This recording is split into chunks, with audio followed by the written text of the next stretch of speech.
Scientists are warning the rampant spread of gamba grass combined with climate change are threatening to make Northern Territory bushfires just as destructive as those on Australia's east coast.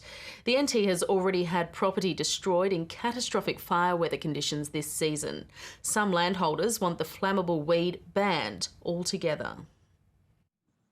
Introduced as cattle feed, gamba grass is rapidly spreading across the Northern Territory.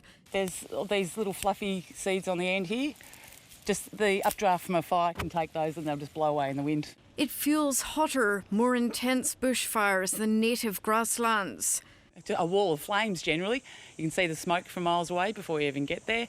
Unlike the cattle industry, the volunteer firefighter wants gamba banned. It's obvious they can't contain it.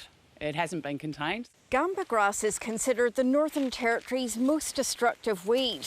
And as well as being allowed to rampage across Darwin's rural area here, it's covering 20% of the iconic Litchfield National Park and being allowed to encroach into Kakadu National Park. The government's not offering to ban it, but promising better control with a 45-person gamba army. I do believe we've got good plans in around how we tackle gamba grass. Retired environmental lawyer Diana Rickard is among those who doubt $500,000 is enough for the job, as climate change increases the threat. I mean, they can do a lot more. It can be eradicated. If we don't do that, we're looking at a series, where fire risks would escalate to the scale where they're now seen around Sydney. The ABC has also found out that the NT government has been trying to persuade the Commonwealth to include controlling gamba grass as a greenhouse gas reduction activity to try to offset massive emissions from the Beetaloo Basin gas field.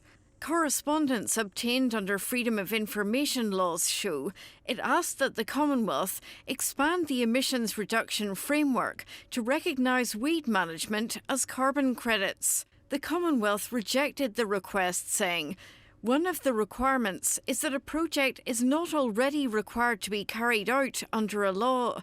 Removal of gamba grass is required by NT laws. It would be a stretch to include a noxious weed, which the NT government and other landholders, private landholders, are obliged to remove as somehow being additional to carbon.